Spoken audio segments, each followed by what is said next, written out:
Well, this week the NES turns 30 years old. So not the Famicom, which was produced a couple of years before that, but the remade version that was made for the US market. So it sold 62 million units worldwide and was manufactured from 85 to 95 in the US and a bit longer in Japan, like about 7 years longer. I was about 10 years in America and about 20 years in Japan. And Yeah. it only stopped when they ran out of parts. Yes. Which is going to be good. 3D printing is going to help that that a lot. So that's a big That change it we'll be is. looking forward to for retro consoles. But that's another story. Now, this little unit, we also had a particular design feature that we haven't really So seen yeah, since. the Famicom came with a top-loading cartridge slot and a disc slot and a card slot and all sorts of things. But this version was remade for US audiences, so you could stick it in your entertainment unit and it would sit beside your VCR and operate like a VCR. Yeah, that's pretty nice. Front loading. I'm surprised it hasn't happened more, because sometimes I look at consoles and I think, why don't they look like they fit in an entertainment unit? Yeah. They're always curved and everything. But then again, that stopped after that. But, Yes. it's a nice design thing. But some of the things that they really did with the NES was, now they'd just come out of the crash. Video game crash of '83, where Atari went downhill real quickly with the sale of E.T., the famous story that they were buried in a Nevada desert actually turned out to be true. Good video if you can find that. It's great. But Nintendo's response to that was to try and have stricter controls. So some of the controls they had was that if you wanted to make a game for the NES, you had to buy the cartridges off them.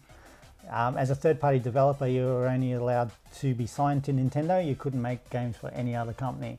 And if you were developing games for them, you could only develop 5 a year, so you didn't have a dominance over Nintendo themselves or any other company. They would never have seen Assassin's Creed on the Nintendo system. Or COD. COD. Yeah. So and they had their Silla quality. Now you've got here Yes. That's saw its way into almost every Nintendo console since, didn't it? Yeah, there's Nintendo Silla quality, but the Silla quality also pertained to the art. Yes, one of the big complaints of games, and it still happened on PC games, was that the pictures shown on the box had nothing to do with the game. Yes. So not even remotely So they show close. movie quality graphics Yep. on the front of the box and play the game on the Atari, and it was a bunch of lines and vectors.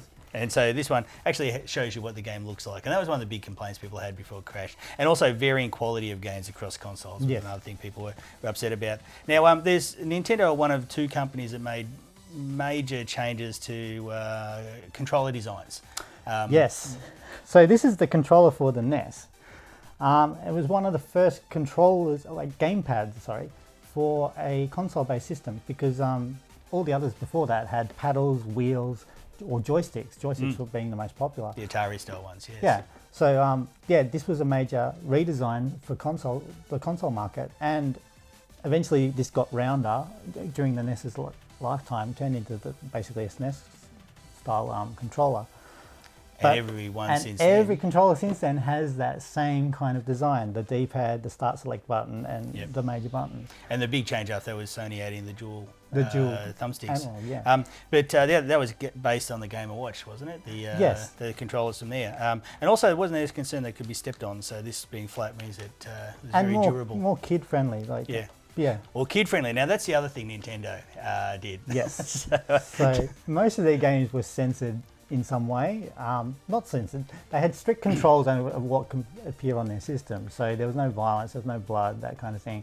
And that's maintained all through Nintendo's lifespan, really. Yeah, well, actually, I think they relaxed a little bit on Wii when they had a few games that got a little bit more edgy, but and there'd be a few people now that'd be quite welcome that that sort of change. But now the games on the NES. Now this had just, there's kind of like two stages of video game consoles: pre-crash, post-crash, and post-crash we saw the introduction on this console of really some of the biggest franchises out there. So Super Mario Brothers. Well, yes. Yes. The 3 Super Mario The Brothers, juggernaut that is Super Mario is something that is unstoppable. We also have things like Metroid. Legend of Zelda first appeared on the NES. Yep. My favourite, Castlevania, first appeared on the NES. Metal Gear. Another Konami game, Metal Gear. So not Metal Gear Solid, because it wasn't 3D, but Metal Gear appeared on the franchise, NES. Contra, another Konami game. And also things like, you know, Final Fantasy and Dragon Warrior, and it's now called Dragon Quest. Yep. So Final Fantasy was made by Square, Dragon Warrior was made by NX, and now they've merged and the whole franchise has continued. And Dragon Quest game got released the other day. And Mega Man as well. So Mega Man, like Capcom, that's a huge franchise as well. So from the console side, this is kind of the console that really just got things kick-started after the crash, wasn't it? Yeah. So on the computer side, you had the 64 and that, but on the console side, this is a little thing that got it going. It had no competitors at the time. The Sega Master System tried to, but it fell short by about, you know, a tenth of the sales. Yeah. Well, 62 million of these got sold. That's a lot of consoles back then when gaming wasn't as big as it is now. Remember, I mean, 62 million consoles pre the explosion of gaming in the last few years. That's a lot. That is a lot. And so the NES will be remembered for a lot more years further to come for the legacy it's left the video game industry. So 30 years of the Nintendo Entertainment System.